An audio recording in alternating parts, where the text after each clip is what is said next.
Bom dia a todos! Nesta nossa quinta-feira, a nossa live do meio-dia hoje, com o tema Sobreviver em um ambiente hostil. Grande Brício, bom dia!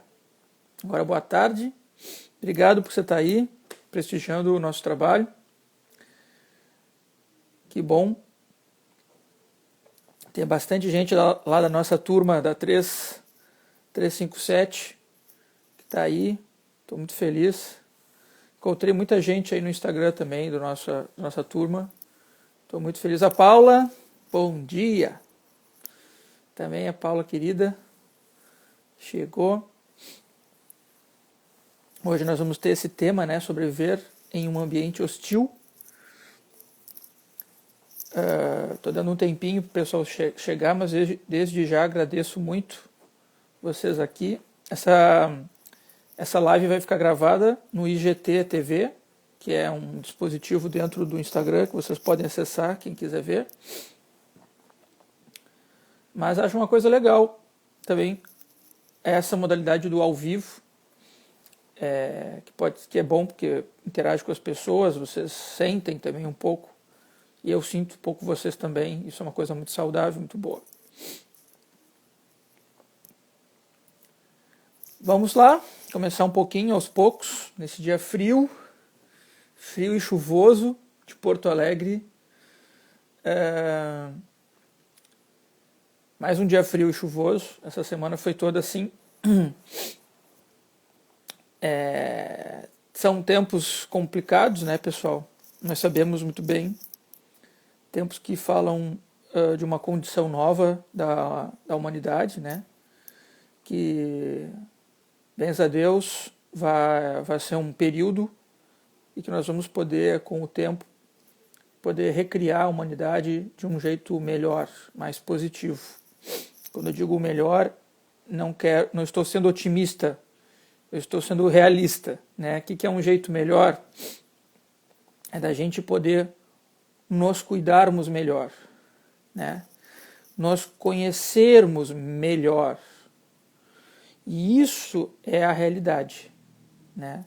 Tudo aquilo que a gente vai colocando na gente um pouquinho para tentar atrasar esse momento da gente se conhecer, da gente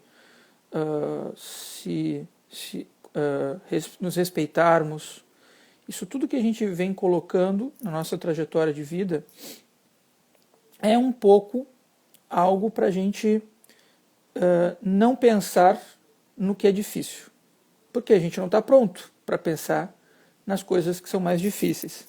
Então, quando a gente começa a fazer esse movimento, e agora que a gente está mais em casa, mais fechados, né, a gente começa a se dispor um pouquinho mais, a ir um pouco mais longe nesse caminho que a gente precisa, por uma questão de sentirmos-nos melhor, para tomarmos melhores decisões também, né?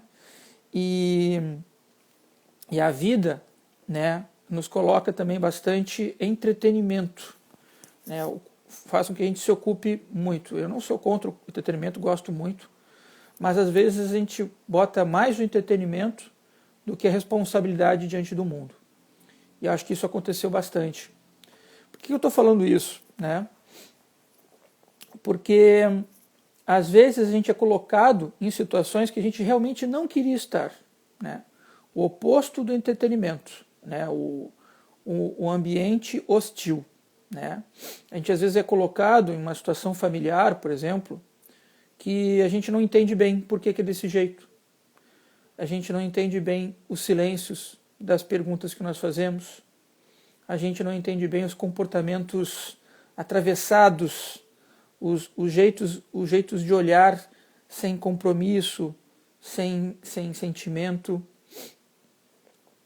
E essas situações, Daniel, boa tarde, vou acenar para vocês e para Psico Unisociesc, né? Muito obrigado por vocês estarem aqui.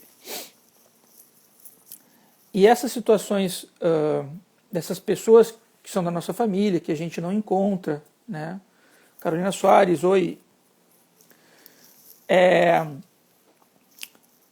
Essas situações vão deixando a gente mais ou menos conformados, né? A gente acaba se conformando um pouco de um determinado aspecto da vida da gente que a gente não sabe por que está ali, por que é daquele jeito, por que o pai da gente é daquele jeito, por que a mãe é daquele jeito. E às vezes algumas pessoas vão querer, por questões internas, não, quero mudar isso, então vou desde cedo sair de casa, vai mudar essa situação de algum jeito, né? Ou vai se conformar com essa situação. E isso não significa fraqueza. É isso que eu quero tentar falar um pouquinho hoje pra gente. A pessoa que fica naquela situação ali e não consegue sair, ela também tem uma força muito grande, né? Às vezes a gente pensa que o cara que está quebrando os pratos e gritando, ele está muito forte, muitas vezes é um sinal de muita fragilidade.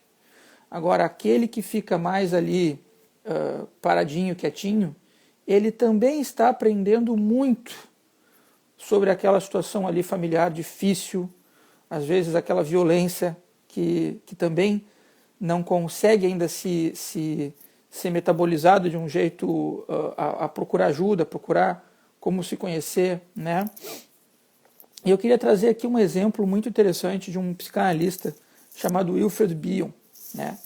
Que é um psicanalista que quem me conhece sabe que eu estudo ele há vários anos, já dei aula sobre ele, gosto muito dele, e que ele foi um cara que ele nasceu na Índia, né, numa família de ingleses, mas ele teve uma pessoa que cuidou dele, hindu, que contava lá histórias dos Vedas para ele dormir, né? E ele foi muito educado com um sentimento que não era da família dele, porque a família dele era uma família mais fria, mais afastada, né? E quando ele chegou à idade de 6 anos, ele foi enviado para a Europa, voltou para a Inglaterra. E lá na Europa ele ia ficar no internato e nunca mais ele ia conviver com a família dele. Ele fez uma autobiografia ao fim da vida dele, do Bion, né, chamada The Long Weekend, porque ele sentiu que aquele fim de semana que ele ficaria afastado, ele seria um longo fim de semana, né? Aquele fim de semana que ele foi na viagem para voltar para a Inglaterra, né? Que ele saía da Índia e iria para a Inglaterra, seria um fim de semana longo porque ele nunca mais voltaria a ver a família dele. Isso é de uma tristeza que marcou profundamente esse homem, né? Tanto que foi digno de ser colocado nas memórias dele. Quando eu falo disso, eu também estou pensando muito que nas memórias dele ele vai mostrar que todos os finais de semana eram muito longos, porque todos os menininhos voltavam com as suas famílias nos finais de semana, né? E ele não tinha família no final de semana. A situação já era ruim na Índia, parece que fica pior ainda na Inglaterra, né? E então quem começa a ser o amigo desse cara, né? Começa a ser os livros. Os livros começam a ser os únicos amigos do Bion, por incrível que pareça. Ele começa a estudar, começa a se interessar por filosofia, por matemática, física. Ele começa a letras clássicas, né? Ele vai estudar francês. Clássicas não, né? No final modernas, né? Mas ele vai se imiscuir na cultura que ele tem lá, como última alternativa de sobrevivência, né? Claro, não foi só isso também. Ele conseguiu, com o tempo, se interessar muito por esportes. Na adolescência ele começa a ser um grande desportista. Ele é líder do rugby, de natação. Ele vai se desenvolver em outras áreas na quais ele vai ter muita qualidade, né? Até que chega o período da Primeira Guerra Mundial, em 1917, que ele vai ela termina em 17, perdão, mas não, perdão, ele vai receber ele vai estar em batalha entre 15 e 16, parece, e ele vai receber uma medalha de honra da rainha por ter colocado uma bomba dentro de um tanque, explodido essa bomba, né? E aquela situação ali, pessoal, talvez seja a segunda situação hostil, porque numa guerra você é obrigado a fazer esse tipo de coisa. Vocês estão entendendo? A Cibele, olá, que bom que você está aí. A Grazi, que bom que você está aí, Grazi. Obrigado. Então, numa situação... Vocês depois podem ver essa live gravada. Ela vai estar gravada aí no nosso IGTV aí do Instagram, né? Quem chegou depois. Mas, numa situação de guerra, é esse tipo de coisa que acontece, né? Vai lá o cara e bota uma bomba, explode tudo, mata a gente. Mas isso não é uma coisa que ele se orgulhava de ter ganhado essa medalha por ter feito isso. Ele não se orgulhava em nenhum momento disso. Pelo contrário, essa medalha era algo que ele queria nunca ter recebido, né? E foi nessa noite que ele ganha a medalha. A mãe dele está lá na cidade, lá em Londres, nessa cerimônia dos soldados que receberam destacamento, né? E ele não consegue se comunicar com a mãe dele, né? Isso deixa ele numa profunda tristeza, né, que volta de novo naquela tristeza do afastamento que ele teve dos pais dele. Só para mostrar um pouco para vocês uma história, e isso vai ser sempre a experiência da vida dele, né? Ó, Karina, oi, que bom que você está aí. Essa vai ser sempre a experiência de vida dele, ter que lidar com esse long weekend, esse longo fim de semana muito afastado, né, dos afetos.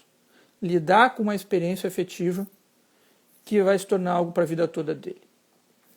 Quando eu estou dizendo isso, eu estou dizendo, né, porque a ideia dessa live aqui era falar um pouquinho da sobrevivência em um ambiente hostil, que pode parecer terrível dizer isso que eu vou dizer, mas na maioria das vezes a gente só tem uma coisa muito importante para fazer na vida da gente.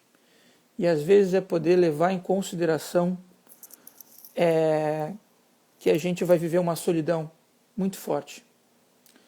E tão forte e tão tenebrosa no sentido de estarmos envoltos em ténèbres, né, em trevas, em destruição, em uma coisa sem claridade, que talvez seja por aí mesmo a gente se adentrar um pouco mais nessa treva aí, né, para a gente poder tentar encontrar melhor o nosso horizonte. É muito tenso, mas o que aconteceu com ele foi que ele vai acabar se tornando um psicanalista muito diferenciado na época dele, e também um psicanalista que vai ser considerado um pouco um herético dentro do movimento que ele estava inserido na Inglaterra. Eu achei muito, muito bom poder trazer isso para vocês, porque às vezes a gente pensa vamos falar em uma palavra positiva, afinal de contas a gente está todo mundo trancado no lockdown em casa, né? Mas Ju Guarnier, que legal que você está aí. Obrigado por ter vindo. Mas é uma situação que ela merece um destaque na nossa vida, porque, como a Paula disse, né, todos temos um long weekend. Talvez nós estejamos num long weekend mesmo agora, né? Isso nos força a olharmos com mais qualidade para nós mesmos. Pessoal, o que eu tinha para falar hoje era isso. Agradeço a participação de todos que estiveram aqui, contribuíram. Muito obrigado. E tudo de bom para vocês. Bom almoço. Felicidades. Tchau.